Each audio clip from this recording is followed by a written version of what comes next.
Dieu nous aime. Je crois en l'amour de Dieu. Amen. C'est-à-dire que, déjà, moi, c'est le gourmet qui m'amène à l'église. Je vous dis la vérité. Parce qu'on m'avait plaqué. J'ai dit à Dieu que déjà, j'avais dit que je m'en vais me jeter à la plage. J'allais me suicider. Wow. Vous voyez la tragédie du monde? Yeah. Le diable est mauvais. Mauvais. Maintenant, si je m'étais suicidé, tu m'aurais rencontré comment? Vraiment. Le diable va essayer de te faire croire que ta vie n'a pas de valeur. Tu ne sers à rien, meurs. Hey. Il va se cacher derrière des situations douloureuses pour t'emmener à te scarifier, à boire, à fumer. Tu es colérique constamment. Des chrétiens qui sont en colère tout le temps. C'est quoi cette histoire? La Bible dit Christ en nous l'espérance de la gloire. Comment est-ce possible d'être chrétien mais tu n'as jamais d'espérance? Tu viens à l'église tête baissée. Quand les gens sont en train de danser dans l'adoration, quand tu le regardes comme ça là, mon ami, tiens-toi devant Dieu.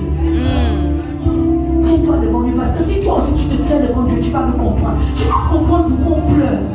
Tu vas comprendre pourquoi on s'allonge par terre. Yes. Tu vas comprendre pourquoi quelqu'un va prendre. Oh my God, Saint-Esprit.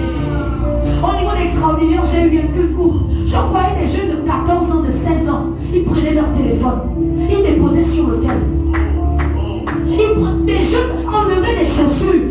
Une façon de dire on renonce, on renonce. Où sont ces jeunes? Ils ont tellement soif de Dieu qu'ils vont dire Seigneur, je renonce. Hey. C'est quoi cette chose que tu penses qu'ils te donnent de valeur? Un copain, comment un copain va te donner la valeur? Comment un téléphone va te faire bomber le torse? Comment une basket? Comment? Jesus. Comment tu te caches derrière quelque chose? Jesus.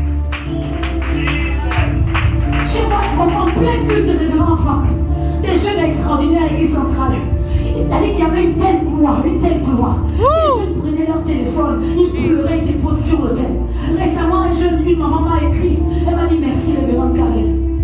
On est au mois de juillet, parce qu'au mois d'avril, son fils de 13 ans, mon ami, il avait 13 ans, il était en 3e. Son fils de 13 ans vient me voir dans mon bureau. Entretien, déjà, le gars est tellement timide que je suis choquée quand on me dit, il a pris entretien avec moi. Il me dit, révérend, Dieu m'a demandé de venir mettre mon téléphone sur l'autel. Un jeune de 13 ans, il n'est même pas mature. Je lui dis, est-ce que tu as parlé à tes parents? Je suis quand même un pasteur intelligent. Il me dit, oui, j'ai parlé à mes parents. Devant lui, j'appelle sa mère. Il dit qu'il veut semer son Dieu. Il dit, oui, pasteur, j'ai dit non, il insiste. Et je lui dis, qu'est-ce que tu demandes à Dieu? Il dit, je demande à Dieu, je veux le brevet, je veux le BPC. Parce que déjà, depuis le début de l'année, il avait de mauvaises notes. Et il est venu mettre son téléphone sur l'autel. En d'autres termes, Seigneur, j'aime mon téléphone, j'aime TikTok, j'aime Instagram. Mais je veux te donner mon cœur parce qu'à ton trésor est lié ton cœur. Yes. Ce petit garçon de 13 ans a pris son téléphone, il m'a donné. My God. Hier ou avant-hier, sa mère m'envoie le message. Vraiment, Karel, merci. Parce qu'elle-même, je pense qu'elle n'avait pas la foi qu'il pouvait avoir le brevet. Non seulement il passe en classe supérieure. Ok. Mais il a eu son BPC. Wow. En plus, il a eu un iPhone 14. Wow. Pour le féliciter, je lui ai acheté. Le téléphone qu'il m'avait donné en hôtel, c'était même pas iPhone, c'était les Huawei, les Samsung d'avant là. Mais c'est pas la valeur du téléphone qui compte. C'est le sacrifice, en fait, c'est l'attitude, le cœur qui avait. Le cœur. Wow. Elle me dit, je lui ai offert un iPhone 14 et voici quelqu'un qui a accepté de renoncer pour Dieu. Dieu a fait au-delà de... Il ne s'attendait même pas à avoir un iPhone 14. My God. Je suis en train de dire à un jeune, qu'est-ce que tu gardes? Qu'est-ce que tu refuses de donner à Dieu dans cette saison? Dieu te dit, donne-moi cette chose. Mon ami, lorsque Anne a mis Samuel sur l'autel, la Bible dit, 1 Samuel 2, verset 21, mettez le verset. La Bible dit, l'Éternel visita Anne.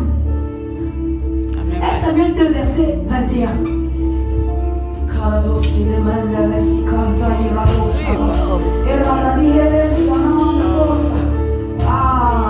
verset 21.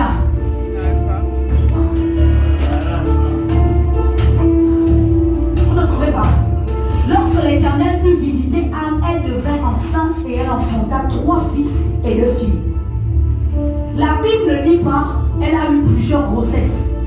Mais elle enfanta. J'ai envie de suggérer qu'une seule grossesse lui a donné 5 enfants. Elle a fait partir un. À la place de un, Dieu lui a donné 5. Wow. Tu ne peux pas donner à Dieu et lui ne pas